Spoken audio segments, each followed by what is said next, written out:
Buenas tardes, queremos darles la bienvenida a un nuevo programa de Herencia y Coherencia, historias que cambian vidas. Este es un programa realizado por CERVAL, Centro de Desarrollo Sistémico, y es transmitido por la radio Universidad de Chile. Además, es transmitido también por nuestro canal de YouTube, CERVAL, Centro de Desarrollo Sistémico. Contarles que nuestra invitada de hoy es Romy Hedge Marchand. Ella es arquitecta, es académica e investigadora.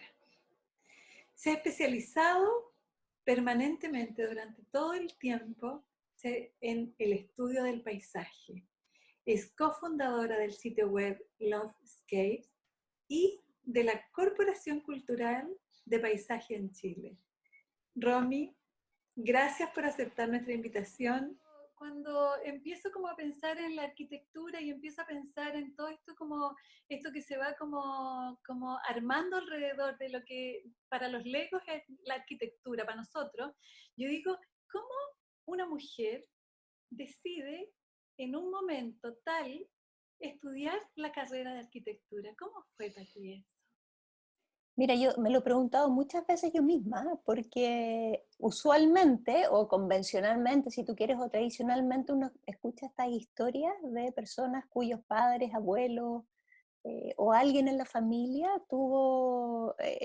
era arquitecta o arquitecto, y en el fondo es una suerte de vocación que se transmite. Como es un quehacer intenso, ¿no? Digámoslo en esos términos, es una vía bastante sacrificada, sobre todo porque yo creo que cualquier carrera del mundo creativo, o disciplina mejor dicho, no quiero hablar de carrera, supone dedicar un tiempo que no necesariamente está normado por estándares de oficina de 9 a 6, ¿te fijas? Uno puede estar de 9 a 6 mirando la ventana y no se le ocurre nada y de repente viene esa especie de destello. Entonces yo creo que sin duda cuando uno ha tenido familiares, me imagino, porque paso siguiente es contarte que en mi familia nadie es arquitecto, Okay. y por lo tanto nunca conocí a un arquitecto tampoco, nunca fui a una oficina de arquitectura a ver qué se hacía, pero a mí lo que me pasaba es que me gustaba mucho estudiar y aprender cosas distintas.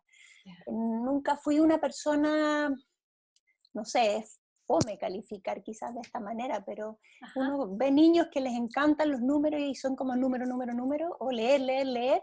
A mí me gustaba un poquito de todo. Ya. Y tuve unos papás muy abiertos, digamos, a explorar qué se podía hacer con eso, ¿te fijas? Perfecto. Y lo que hicimos, y esto los incluyo porque fue como un trabajo en equipo, en una época en que, y aquí me voy a echar al agua al tiro, pero no había internet, o sea, toda, toda la información eran los panfletos, los documentos, suplementos, mejor dicho, que salían en los diarios impresos, ¿te fijas? O sea, esos eran nuestros canales de información en esa época. Fue analizar y estudiar los planes de estudio, fíjate. Okay. Y que suena súper mateo y metódico, pero en verdad, porque claro, a uno le dicen estas carreras que al no conocerlas suenan tan, no sé, vacías, ¿no? Uno dice arquitectura o ingeniería o leyes o cocinería, no tengo idea. Pero más Entonces uno quiere, como misteriosa, así como... como, claro, es un resultado, pero en el fondo a mí lo que me interesaba ver era cómo era ese proceso para llegar a ser esta, comillas, persona. Y en ese sentido estudiamos esos planes de estudio, y la gran gracia que tiene arquitectura, y es la única explicación lógica que yo te puedo dar del por qué estudié esto, es la riqueza y diversidad de su currículum, donde en verdad tú aprendes un poquito de todo, aprendes un poquito de historia, un poquito de estructuras, un poquito de leyes de lógica y geometría y matemáticas y física, aprendes un poco de construcción, sin duda aprendes bastante más de composición, de diseño, de espacialidad, de dibujo aprendes otro tanto, y suma y sigue. Entonces a mí me motivó muchísimo el estudiar arquitectura, la verdad, más que ser arquitecto, yo soy muy sincera en eso, porque percibí que quizás por ahí iba a encontrar un camino específico para dedicarme como profesional. Y en paralelo lo que me pasaba, y aquí me callo, digamos, es que me encantaba, a mí me hubiera encantado estudiar pedagogía. ¿No? Esa era mi vocación, si tú me preguntas a mí. Sí. Pero mi mamá es profesora de historia, de historia y geografía, y bueno, es difícil ser profesor en Chile, es una Sí. carrera subvalorada, en términos económicos y en términos también sociales, si tú quieres, ¿no? Y en ese sentido, si bien ella estudió con la misma vocación, yo recuerdo una conversación que tuvimos que me rogó que por favor no estudiara pedagogía. Y me dijo textual, mira, por último, estudia lo que sea y después dedícate a hacer clases de eso. No me importa, pero no estudié pedagogía. Bueno, y aquí me tienes, digamos. Entonces, creo que es una mezcla de esos dos momentos, ¿no? De este interés por algo que me pudiera abrir la mente en muchas más cosas que una sola línea de pensamiento. Y por otro lado está lo que yo considero una vocación pedagógica en el fondo. ¿Sí? No hay como, no hay como evadirlo, ¿no? Es así. ¿No? Así que eso. Y en ese sentido, Romy, esto de la enseñanza, la entrega, el proceso, ¿cómo surgen? ¿Cómo eras de niña, así como de estudiantita, chiquitita, así como de, de básica, de media? Estoy pensando en el proceso porque tú me dices esto de, y rápidamente yo me quedo como con la sensación centrada en los procesos más que en la meta propiamente tal, ¿no? Sí, sí, yo creo que eso es bastante definitorio en el caso de mi vida, en todos los ámbitos. Ah, Lo más bonito ha sido este camino, digamos. El sí, resultado un poco da lo mismo, ¿no? O sea, al exacto, final, sí. y en ese sentido, bueno, yo tuve una educación probablemente no tradicional para los tiempos que corren. Yo viví en una isla, ¿ah? En Tierra del Fuego. Ya, en el sur de Y Chile, en el sur del sur, en el verdadero sur, en digamos. el verdadero sur, sí. Y entonces yo alcancé a cursar educación básica en lo que se llamaba antiguamente escuelas con números, ¿no? Que Ya, eso hoy día es muy difícil de encontrar, ¿no? Mi escuela era la sí, F41, ¿no? Que ya, tenía una designación territorial, y eso significaba que tú te formabas con era una escuela básica, ¿no? Entonces iba de primero a octavo básico. ya, No tenía parvularia, educación parvularia, ni tampoco tenía enseñanza media. Y por ende y los profesores de la básica menor, de primero a cuarto, eran uno, que te enseñaba todo también, todo. ¿no? ¿Sí?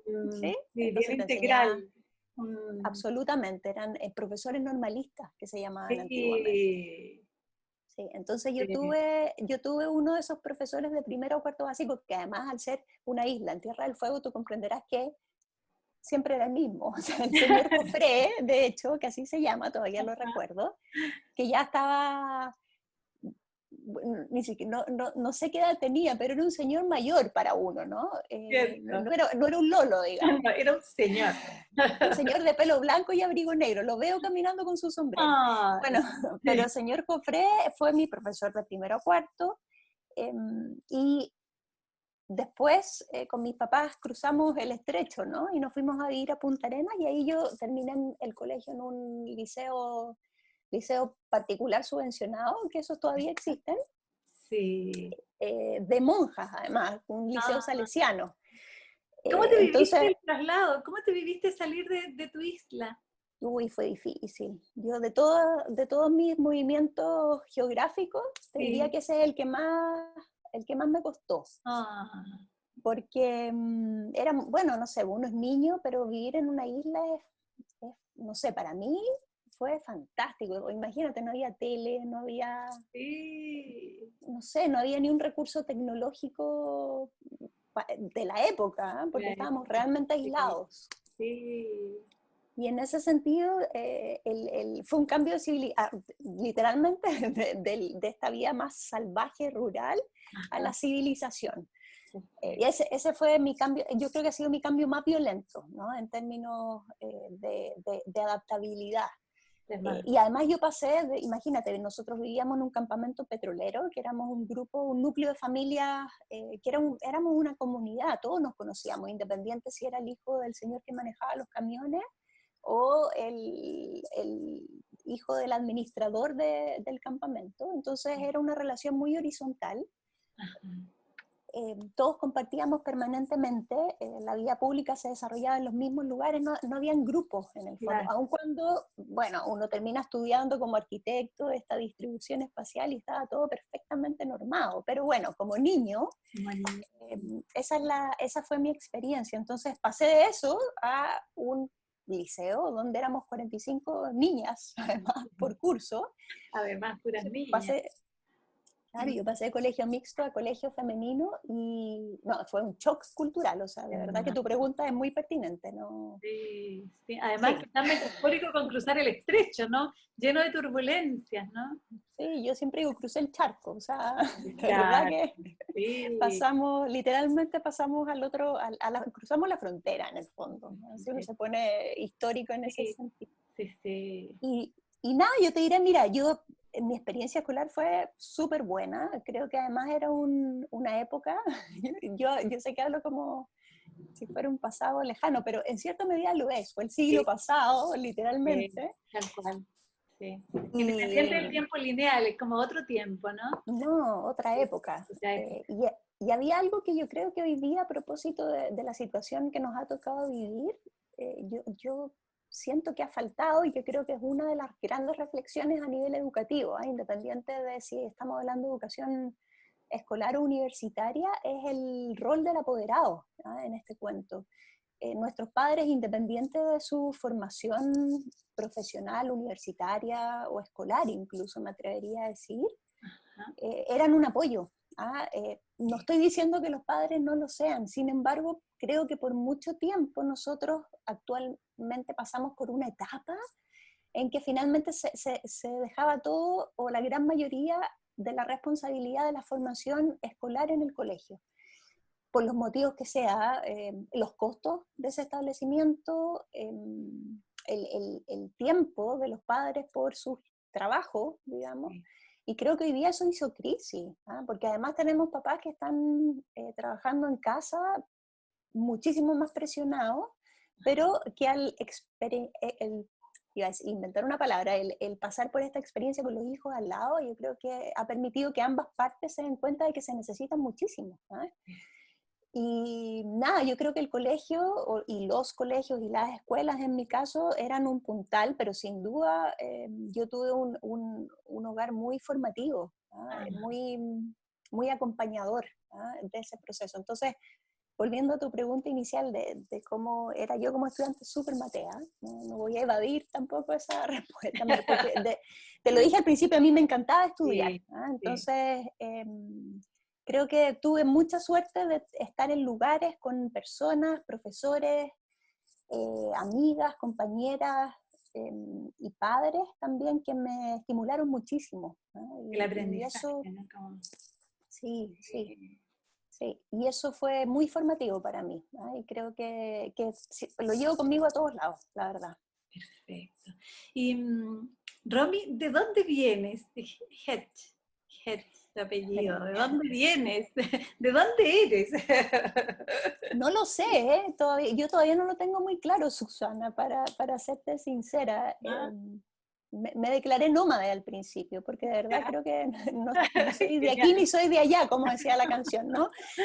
Eh, pero mi apellido es alemán, mi abuelo paterno llegó desde Berlín, eh, y él llegó primero, ¿cómo se llama esta carrera?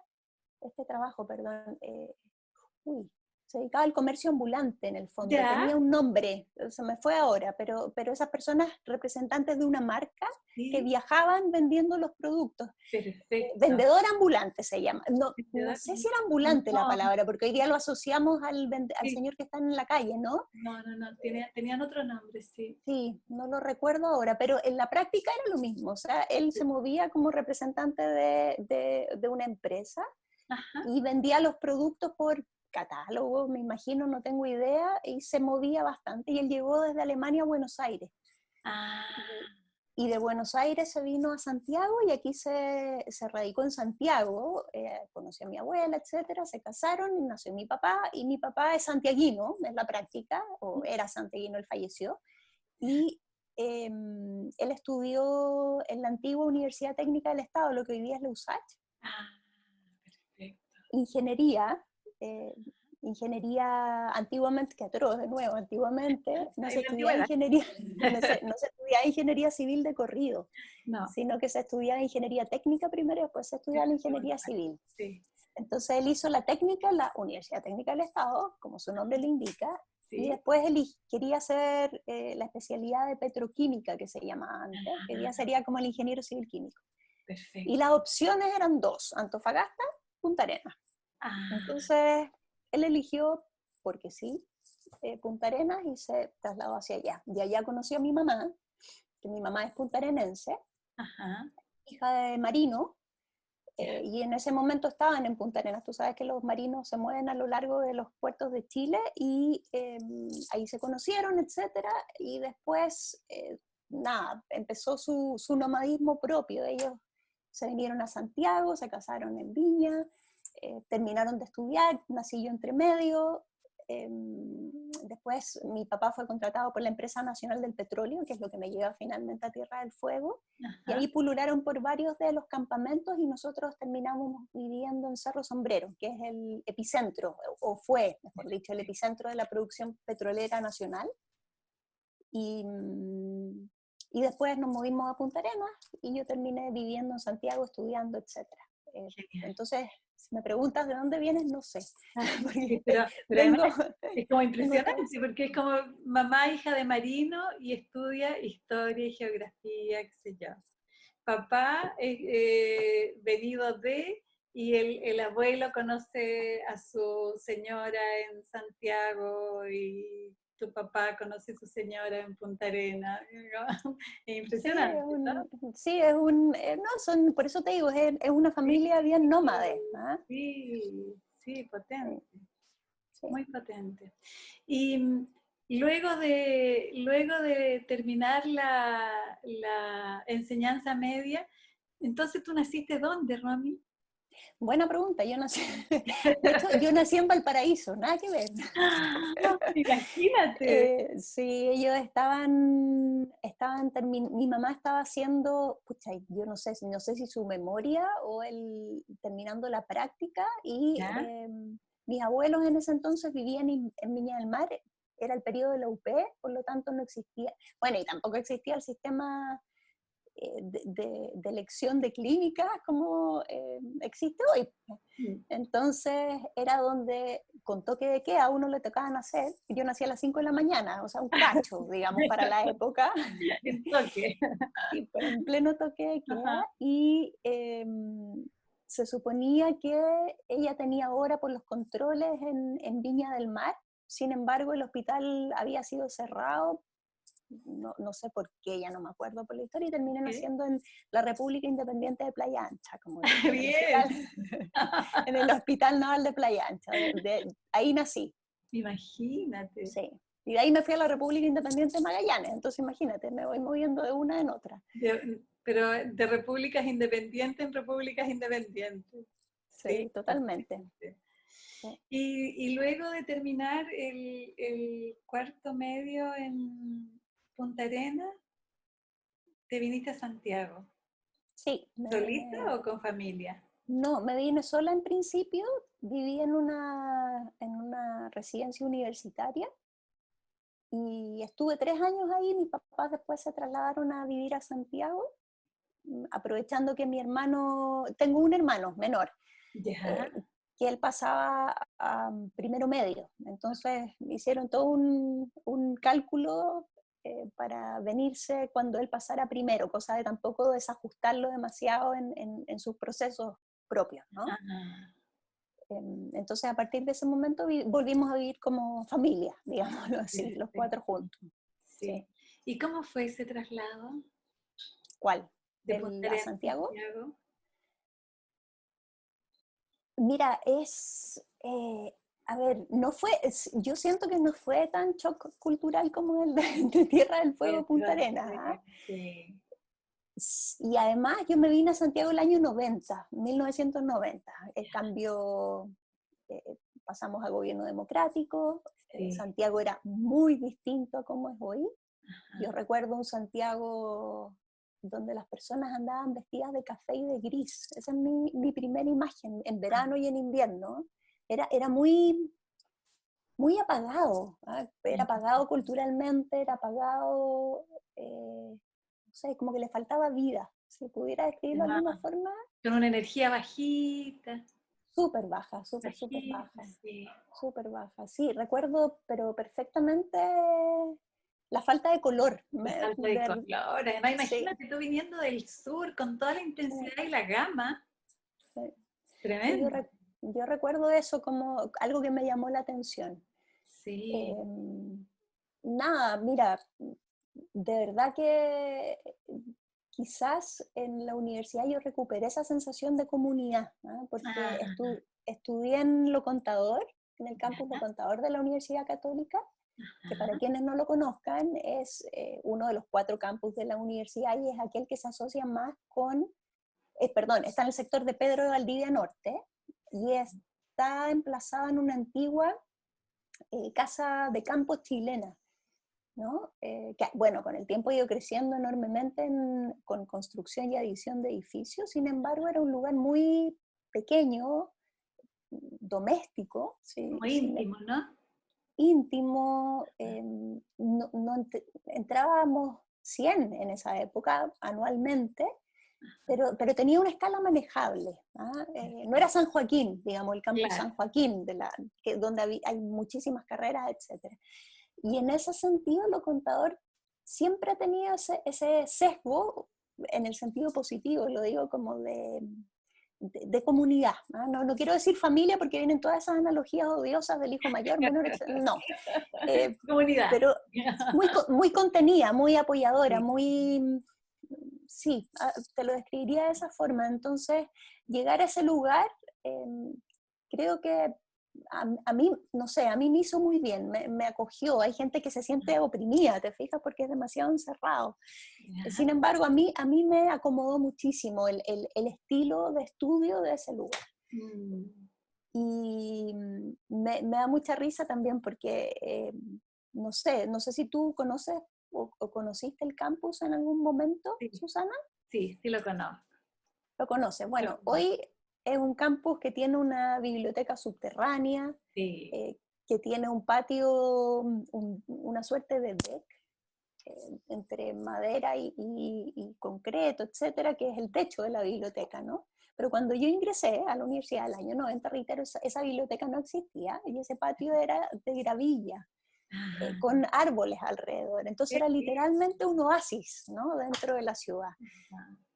Y recuerdo siempre que mis papás me dijeron, cuando tú entres a la universidad, vas a ver que nadie se conoce, que es un nuevo comienzo. Mira, a mí me vendieron ese discurso por años, yo iba con toda esa ilusión del momento en que uno se encuentra con puros desconocidos ¿Ya? y nunca me olvido esta imagen de cruzar el zaguán de la casona, pasar el corredor, hay un mini zaguán también, y uno entra a este patio de luz, ¿no? Era casi como esa, te falta la música de los Simpsons, casi. Y curiosamente mi primer golpe de vista fueron puros grupos, de personas que ya estaban conversando. Y dije, pero ¿cómo? Se supone que aquí nadie se conoce. Claro, bueno, y ahí entra en la dinámica santiaguina, ¿no? De los colegios, de los parientes, arquitectos, Ajá. etcétera. Entonces, fue un bonito desafío, cruzar esas barreras. Pero mi ventaja siempre ha sido, creo yo, en términos sociales, que de verdad no soy de ningún lado, no conozco a nadie nunca, Ajá. nunca he tenido parientes, y no sé, en ciertas, no sé, pariente en el sentido que el apellido de uno es conocido por algo, ¿no? Ah, claro, sí, sí, Te sí. fijas que por Dios que es Perfecto. típico acá, Sí. sobre todo no sé, pues tú, oye, tú eres hija de... Pero en el fondo Es uno como la nunca genealogía. se la sacan en 2 patas. Es muy desagradable, pero es muy de Santiago. Sí, Entonces, mi gran ventaja, yo siempre digo, es que no soy nadie, en el fondo, ¿te fijas? perfecto. Y eso me permite amoldarme a distintos grupos, distintas personas, distintas situaciones, en la medida que, por supuesto, yo quiera hacerlo, que esa ya es otra conversación, ¿te Es fijas? otra conversación, sí. Pero esa siempre ha sido una ventaja y nada. Sí. Pero reitero, el de shock cultural, venirse de provincia a Santiago para mí no existió, yo creo que por este ambiente al cual llegué. Sin La verdad duda, que sin duda. Además sí. es como también esta cosa como de haber atravesado el estrecho, ¿no? El estrecho de Magallanes, como que esa experiencia de haber sido súper importante a la hora de atravesar otros umbrales. Sí, puede Sí, ser. Sí, es una manera de verlo, ¿no? Ahora que cierto. lo conversamos, de Sí. toda la razón, digamos, ¿no? Ajá. Sí. Romy, y esto de, porque es como, la sensación es como el paisaje, eh, lo urbano, el zaguán, es como si tú te si tú te desplazases o te movieses entre las personas y el paisaje, entre los distintos lugares, es como sin ser desplazándose, sin necesariamente asentarse sin ser. Este, este, este espacio del entre, ¿cómo, cómo podría simbolizarlo o mostrármelo? Porque es como desde la arquitectura estudiar la relación entre. Mm. Ujú. Mira, qué buena tu pregunta, porque de verdad me aventuraría a decir algo, ¿no? No sé si te estoy respondiendo necesariamente, creo que necesito un poco más de tiempo para Sí. digerirlo, pero a ver, yo estudié arquitectura, pero no me dedico a la arquitectura, ¿te fijas? Ya, Me dedico a la investigación y a la academia en primer lugar. Y en, perfecto. y en segundo lugar, cuando aspiré y busqué especializarme, Ajá, mi interés fue dedicarme a lo que se llamarían estudios de paisaje. sí, Eh, Porque yo tuve muy claro, y eso es re importante decirlo, que mi foco de interés no estaba en la práctica profesional, no ya, estaba en el trabajar en una oficina para diseñar proyectos, para dedicarme a gestionar esos proyectos y construir esos proyectos. A mí me gustaba estudiar, ¿no? sí, Y me gustaba enseñar, y sí, por lo tanto ese fue mi primer foco de atención, y el segundo fue algo que, tal como lo acabas de describir tú, no pertenece per se al campo de la arquitectura convencional, entiéndase edificación sí, volumétrica de construcciones, ajá, sino que más bien a ese espacio que, en la medida en que esté bien pensado, diseñado y le entregue un sentido de pertenencia, digamos, ajá, a los habitantes, es la plataforma perfecta para que las obras de arquitectura puedan convivir en el espacio urbano. perfecto. Entonces, claro, los estudios de paisaje que yo perseguía al menos tampoco tienen que ver con la asociación tradicional a conocer de material vegetal o plantas, ¿ya? Que es una manera de entenderlo, si tú O quieres, más concreto, ¿no? Claro, más y más tradicional también, ¿ah? tradicional. Como si paisaje fuera equivalente a naturaleza, o como si paisaje fuera equivalente a plantar árboles, ¿ah? Una simplificación que me Claro, parece a mí bien injusta. cierto. Y en ese sentido, el paisaje, reitero, y los estudios asociados a su construcción teórica y su evolución histórica y a los proyectos que lo definen, Ujú. me atrevería a decir que es precisamente ese ámbito intermedio, o que media, mejor dicho, entre la condición de ciudad, la condición urbana, digámoslo así, los instrumentos, si tú quieres, de planificación también, con las construcciones y con sus habitantes. Tradicionalmente uno dice que paisaje es esa articulación entre el humano y el entorno que crea para habitar, Ajá, ¿sí? En la escala mayor. Si sí. eso lo traspasamos a un proyecto concreto, como sería, por ejemplo, un parque público, Ajá, que es precisamente un espacio de mediación también. Algunos lo leen como un buffer, otros lo leen como un paso, para, qué sé yo, un parque que está en una elevación topográfica es una antesala a esa cordillera, o si bajamos, ¿no? Una antesala a esa ciudad. Y en ese sentido creo que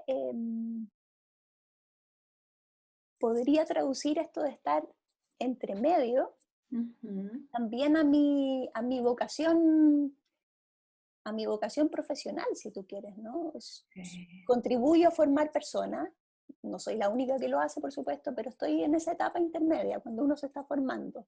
Ajá. Eh, Contribuyo desde mi producción teórica, académica, a pensar, ¿no?, sobre este medio llamado paisaje, particularmente el paisaje chileno.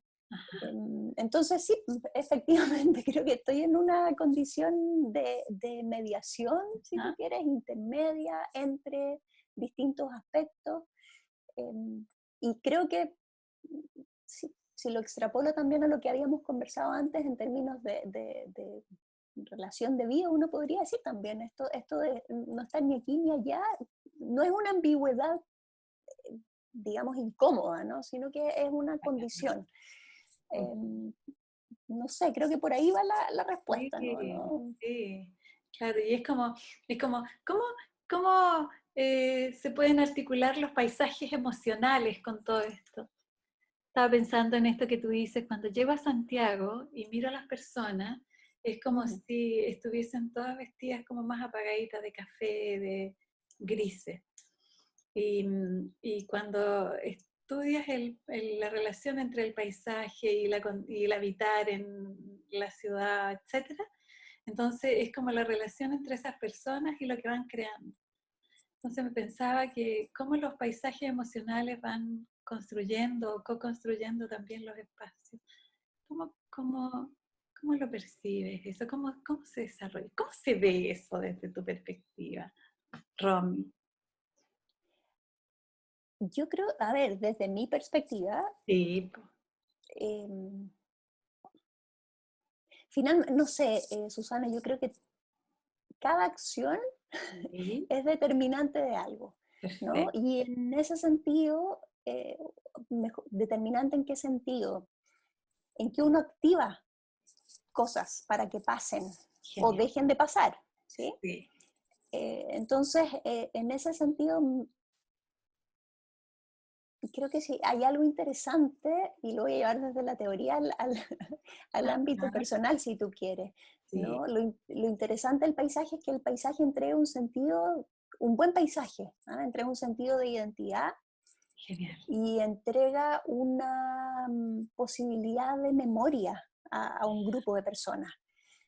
Defínase comunidad, defínase pueblo a escala nacional, como tú quieras llamarlo. Y creo que si uno hace esa traducción a lo que tú me estás preguntando de paisajes emocionales, finalmente hay una lógica detrás de la posibilidad de encontrar aquellos momentos resguardados que a ti te han ayudado a definir tu propia identidad. ¿Sí? Precioso. Así lo veo. Sí, ¿Ah? precioso, sí.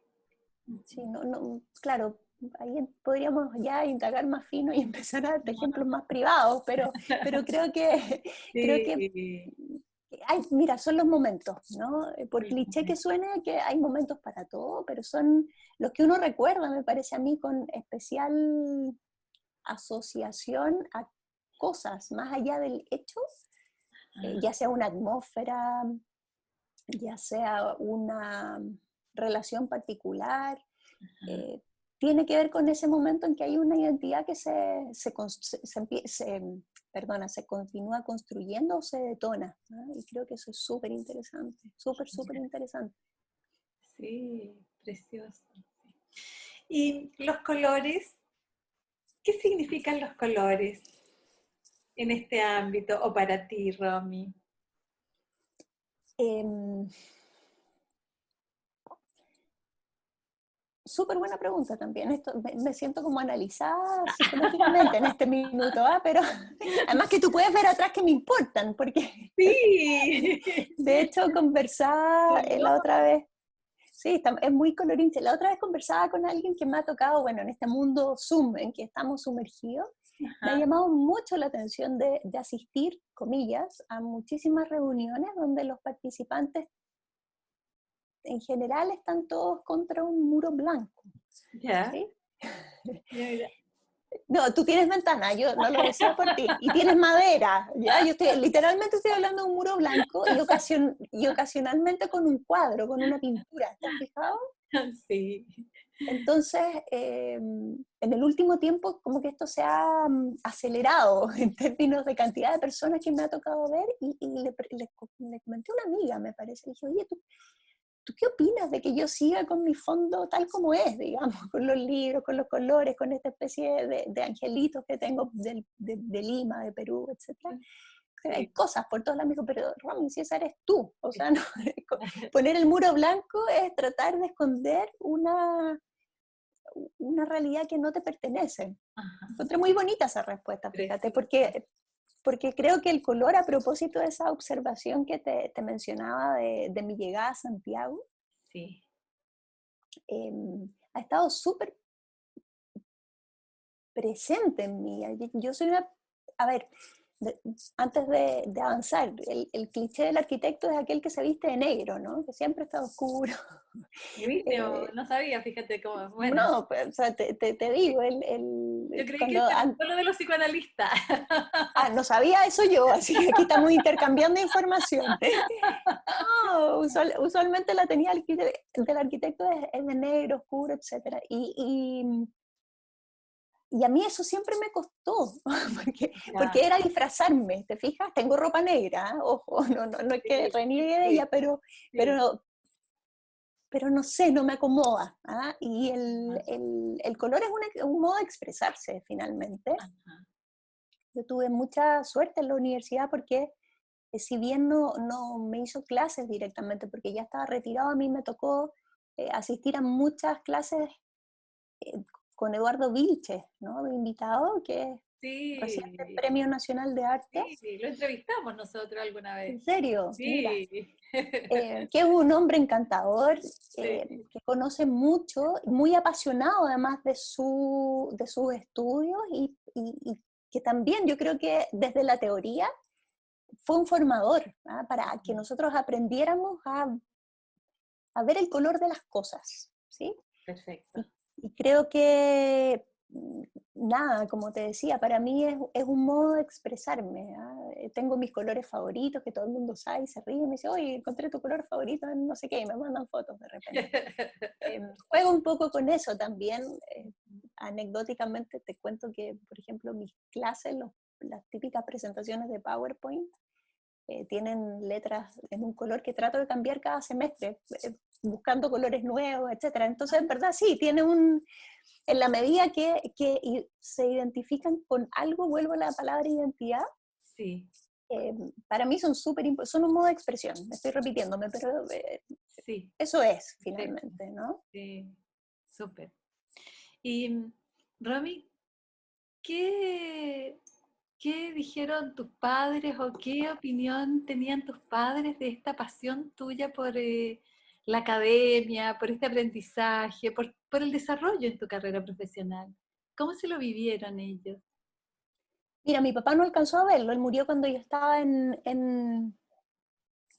los últimos años de universidad, ¿no? Entonces no, yo Mm, alcancé a ser ayudante con él vivo, digamos, y a mí me tinca, porque esto ya sería es una especulación absoluta, que él estaba muy contento, digamos, que hubiera logrado encontrar canalizar, ¿no? Esta vocación canalizar, sí. a través de esto. A mi Mm, mamá le costó más, porque de verdad ya. que yo creo que ella no quería que fuera profesora.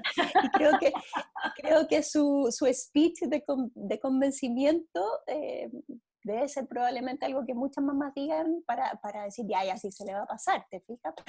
Pero no se me pasó. No se Pero pasa. ahora está súper orgullosa, pues imagínate, o sea, me he podido realizar, pude hacer estudios de doctorado, no sé, soy profesor titular, que es un poco el máximo al cual uno puede llegar, Ajá. en una súper buena universidad. eh, He salido a dar clases fuera de Chile, entonces, nada, yo creo que está muy contenta. Le costó más convencerse probablemente, pero yo creo que está súper contenta. Habría que preguntarle a ella, Habría que preguntarle, sí. pero sí, sí. Bien. ¿Y cómo ha sido esa experiencia de enseñar? Súper gratificante. Ajá. eh, Tiene momentos, a ver, estamos diciendo que yo no estudié pedagogía, entonces es un proceso, fue también ha sido, ¿no? Porque yo creo que uno nunca termina de aprender, ha sido un proceso de prueba y error, de, de aprender de aquellos con los cuales tú alguna vez tuviste de profesores, Sí. de sacar las cosas buenas de distintas personas, porque yo soy súper honesta, no tengo un maestro al cual del cual necesariamente he replicado sus prácticas, ¿no? No tuve esa figura, ¿no? Sería muy injusta si dijera que la tuve, pero sí tuve muchos acompañantes, ¿no? Durante mi propio camino, y creo que de varios he sacado ideas, si tú quieres. Sí. He aprovechado también algo que tiene mi universidad y que es lo que se llama un centro de desarrollo docente, donde precisamente su objetivo es lograr darles, digamos, cualificaciones pedagógicas a quienes no necesariamente las tienen con sus estudios de formación profesional. Okay. Y he hecho muchos cursos de capacitación con ellos. Entonces, en términos formativos ha sido, insisto, un proceso de prueba y error. En términos de la experiencia, bueno, yo partí súper joven, y fue muy difícil al principio porque mis estudiantes, los años que nos separaban eran muy pocos, ¿no? Entonces eso inevitablemente, y sobre todo antes, yo creo que ha cambiado un poquito esa actitud, había que convencerlos que uno era capaz de hacerles clases. Ah, ok. Entonces tuve varias de esas experiencias que siempre terminaron muy bien, pero Compleja. complejo, y no hay que evadir tampoco agregar que además yo era mujer, por lo tanto eso da una segunda capa de dificultad a ratos. Si es que a nosotros se nos han olvidado muchas cosas, Sí. pero sí, nunca tuve una mala experiencia, de nuevo, también sería injusta si lo dijera, pero hubo momentos en que no fue fácil, tuve que hacer mucho trabajo de conversación, diálogo y en cierta medida de convencimiento, si tú quieres, pero a través de la práctica, no a través de este blablao del discurso de promesas, ¿no? Sino más bien de mostrarle que sí era capaz, que sí podía y que sí quería hacerlo. Y eso es una cosa que hoy día ya no es tema, ¿sí? Y aparte que, de nuevo, la brecha generacional que tengo con mis estudiantes ya es de décadas. Okay. Lamento decirlo, pero esa es la realidad. Entonces ya ese problema, no sé, hay un respeto por la experiencia, si tú quieres. Lo cual genera otros conflictos, Susana, porque uno no puede descansar tampoco en ese respeto para hacer cualquier cosa. Entonces te obliga también a estar en un proceso de continua formación. Sí. Pero nada, creo que si tuviera que sintetizarlo, creo que no sé, he formado o he ayudado de nuevo a formar a tantas personas con el paso de los años que es muy gratificante cuando de repente te los encuentras años después. Ellos te reconocen primero, porque también uno ya no tiene esa capacidad de antes, y te agradecen, fíjate, te agradecen ciertas cosas muy puntuales que a lo mejor no tienen nada que ver con los contenidos del curso, pero con metodologías, con el ejemplo también de cómo uno hace las cosas, que finalmente los profesores a veces nos olvidamos que eso se transmite. Uno no transmite no solamente contenido, uno transmite un modo de hacer y ver las cosas. Y en ese sentido es una experiencia, ha sido una experiencia preciosa, no la cambiaría por nada. Perfecto. Y estoy muy feliz, que yo creo que ese es otro factor a considerar en toda esta conversación, cuando hemos hablado de identidad, de este estar entre medio. Yo creo que al final, y quizás es un lugar común, pero si las cosas que tú haces no te generan felicidad, entonces sinceramente creo que no valen la pena, ¿no? Y en este caso, nada, ha sido raya para la suma, digamos, todo positivo, ¿no? Nada que decir. Sí. Romy, y yo me quedo con los paisajes y me quedo con las luces también y las sombras. Es como la muerte de tu padre, ¿cómo te la viviste? Uy, Yo creo que no me la he terminado de vivir, para ser sincera. Sí. Creo que es un dolor muy fuerte que no se pasa. No se pasa. Uno aprende a vivir con él, pero no sé, no se pasa. Hay etapas que uno va pasando. No sé si esto es demasiado personal, digamos, pero a mí, por ejemplo, hubo un momento en que se me olvidó su voz, ¿sí? El tono de su voz, el sonido, y ese es un momento difícil, ¿ah? Porque uno ya se da cuenta que ha pasado el tiempo, en el fondo. Porque tú puedes recordar un poquito todos los días, cosa que yo hago, pero ahora veo una película muda, ¿me explico? Sí, perfecto. Y eso es difícil. Claro, a propósito de la memoria, ¿no? Sí, Es como sí, permanecen más las imágenes y los sonidos se van como diluyendo en el tiempo. absolutamente. Entonces, insisto, yo he aprendido a vivir bien con ese dolor, pero no se va nunca. No te mentiría si dijera que lo superé. Ahora, creo también que fui muy afortunada en el sentido de haber tenido una muy buena relación con él y sentir que no nos dejamos nada por decir. Entonces, una sensación de paz también al mismo tiempo. Me encantaría que estuviera vivo, ¿te fijas? Y poder conversar todas estas cosas, pero bueno, no fue así. Me tocó, digamos, nos tocó como familia también, pero sí, no es nada fácil. Se sobrelleva. En nuestro caso yo creo, bueno, mejor dicho, hablo por mí, yo nada, me repito, he aprendido a vivir con eso, pero no se supera. Te mentiría. Sí, sí. Romy, y el tiempo, esto que trae es el tiempo. Estaba pensando en los paisajes como constructores de identidad, donde aparece todo esto tan vital, y también estaban las pérdidas y la memoria.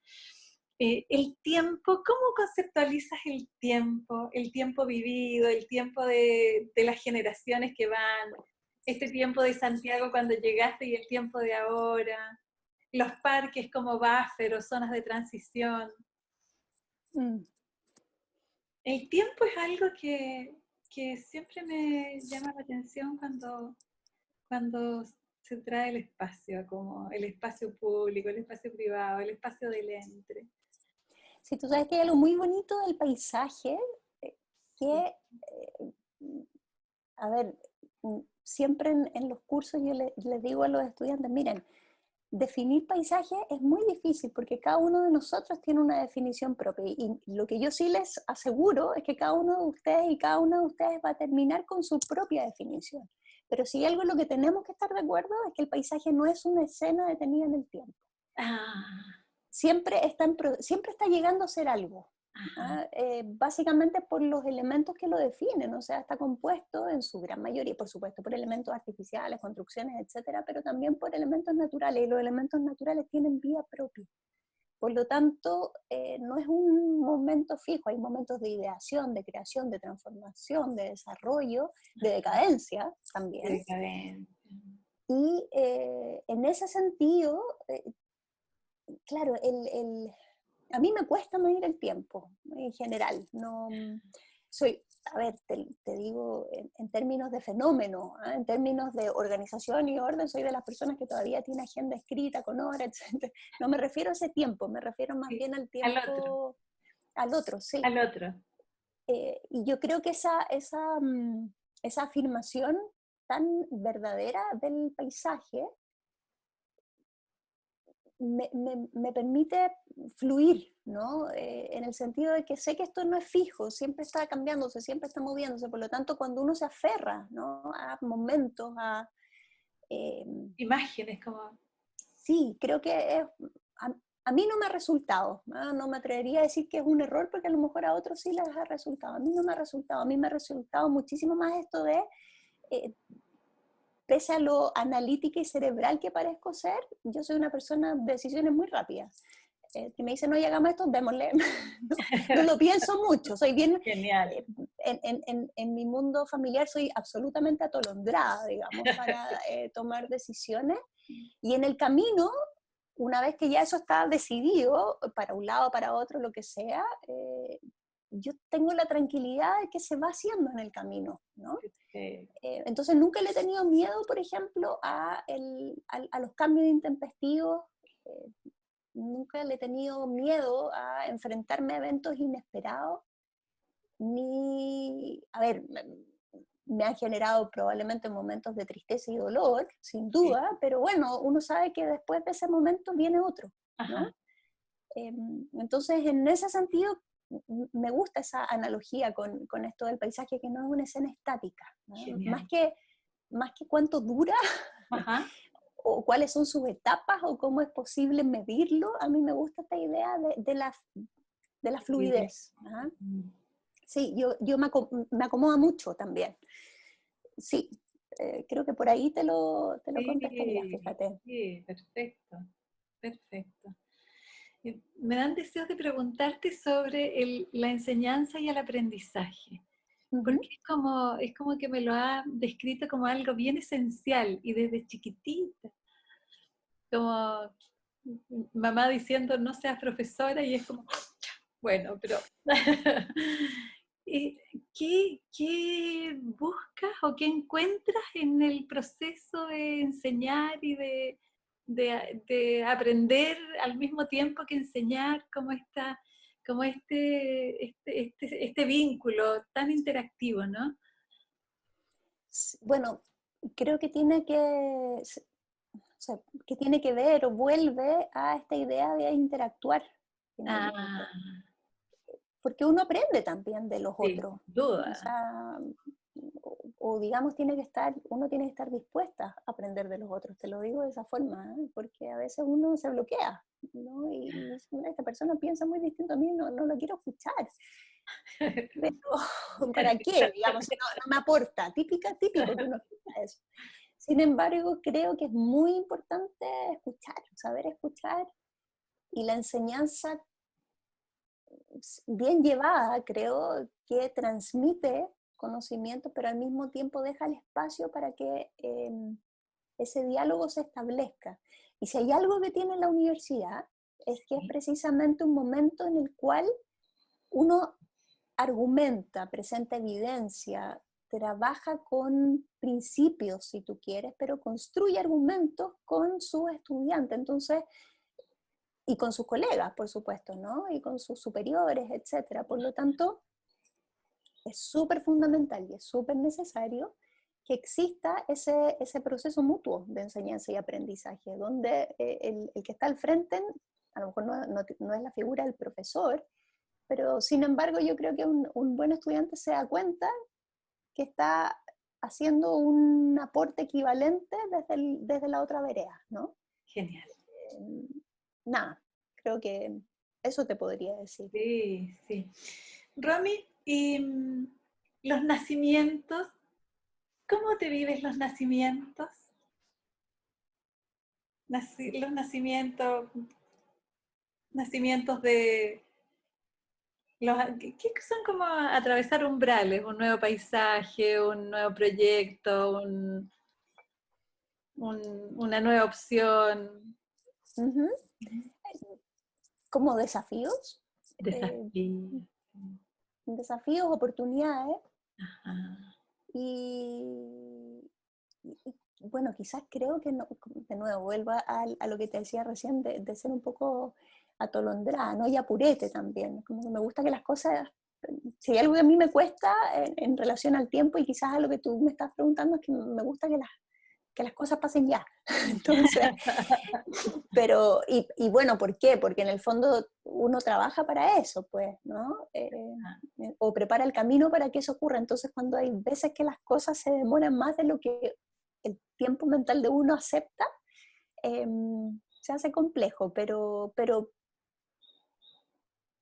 claro, de nuevo, yo creo que por esta situación que me encantó como lo definiste, de haber estado siempre o de permanecer siempre en esta Sí, posición intermedia, Sí. me cuesta ver el término y el principio de las cosas, fíjate. Y porque además creo firmemente en el ciclo continuo de las cosas también. Sí, sí. Entonces, claro, hay momentos de nuevos comienzos, efectivamente, pero no sé, creo que estoy tan acostumbrada, Susana, a moverme de un lado para otro, a empezar de nuevo, he empezado de nuevo tantas veces en mi vida que no me definen quizás, no sé. Es un evento más dentro de este fluir continuo. ¿Sí? Sí, sí. Entonces, claro, me dice el nacimiento y me quedo un poco perpleja, porque en verdad nunca lo he pensado de esa forma. ¿Ah? Eso es lo que me pasa.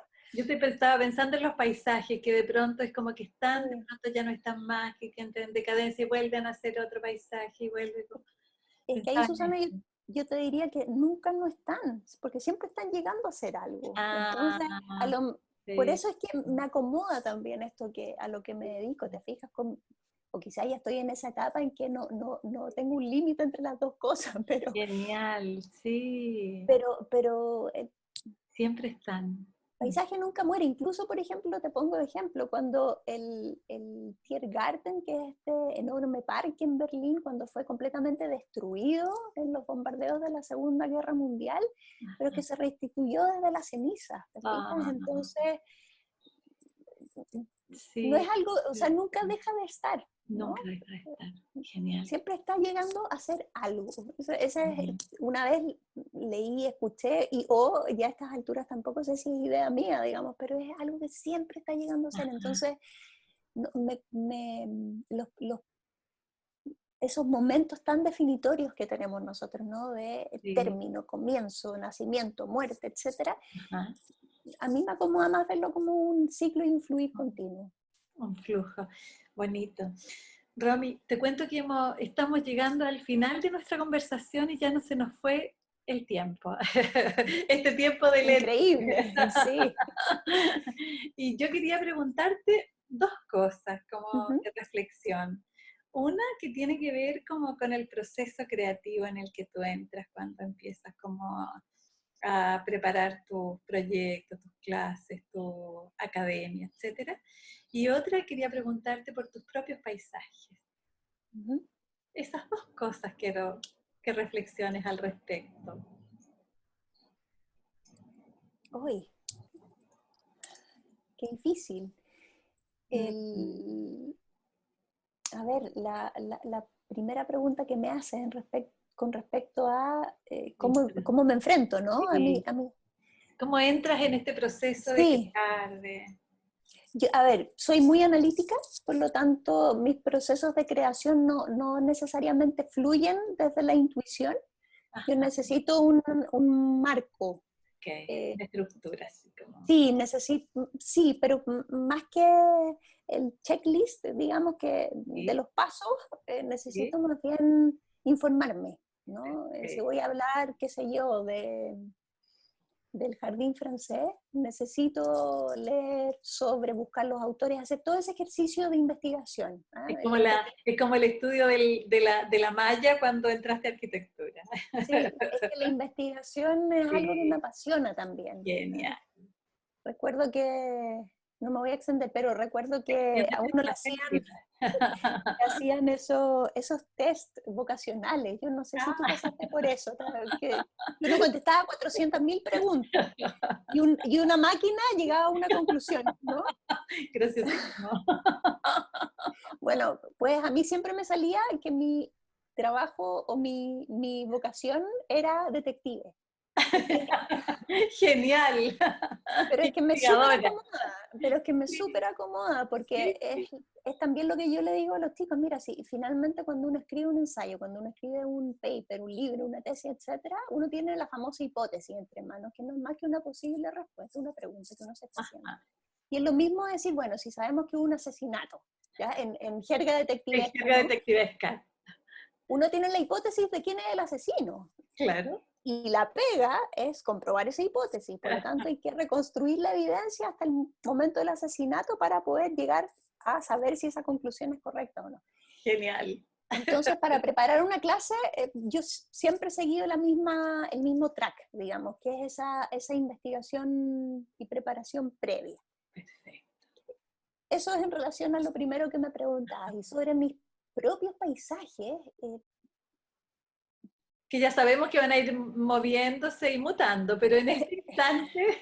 bueno, sí, gracias por situármelo, digamos. En este instante estoy muy, muy, muy entusiasmada. Yo vivo en un edificio chiquito en Providencia. Ajá. Somos 3 vecinos y la pandemia, con toda su tragedia involucrada, ¿no? En Sí. todo sentido, ¿no? Creo que no necesitamos nosotros explicarnos eso, pero ha sido bien feroz. Eh, Comunitariamente se ha desarrollado algo muy bonito en mi edificio y construimos una huerta. Voy a algo muy concreto en términos de paisaje. Ajá. A una vecina se le ocurrió, ¿y qué pasaría si plantamos algo, no sé qué? Por último, para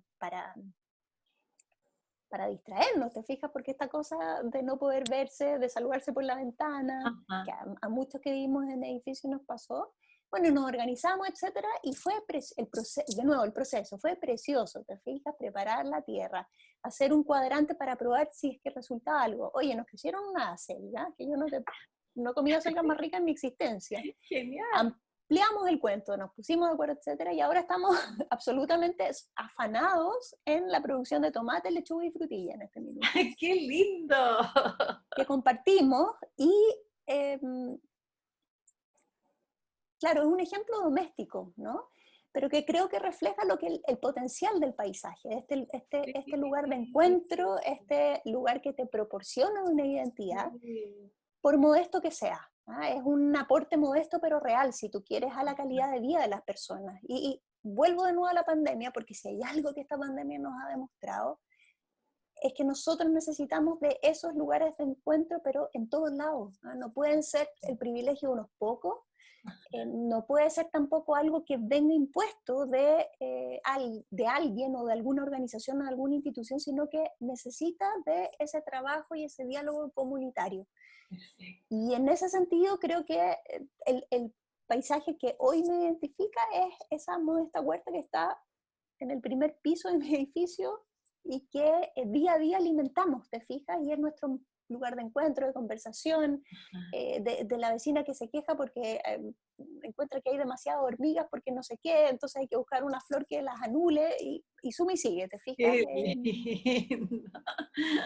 Fíjate. Gracias por ayudarme porque no sabía cómo contestarte eso, fíjate. O sea, podríamos pensar que en este momento tus paisajes tienen como habitualmente el cariz de la búsqueda de los encuentros entre las personas y los lugares que habitan. Sí, definitivamente, y eso me lleva a Sí, mi infancia, ¿te fijas? O sea, el lugar sí, donde yo crecí tenía esa condición.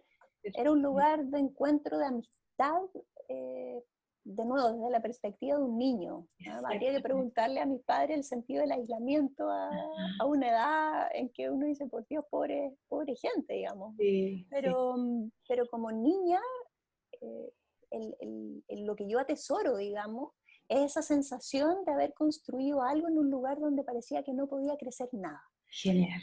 Y eso es. Eso me encanta. Romy, no sabes cuánto te agradezco esta entrevista. No, Así que Susana, gracias a ti. infinitas gracias. Sí, yo me siento psicoanalizada en este momento, pero Pero es como tengo la sensación de que son los recorridos más internos y más profundos que tú has ido realizando para ser la académica e investigadora que hoy día eres. Así que sin duda, sin duda tus palabras van a redireccionar muchas vidas de personas. Así que es un lugar de encuentro. Así que muchas gracias, Romy. gracias a ti, Susana.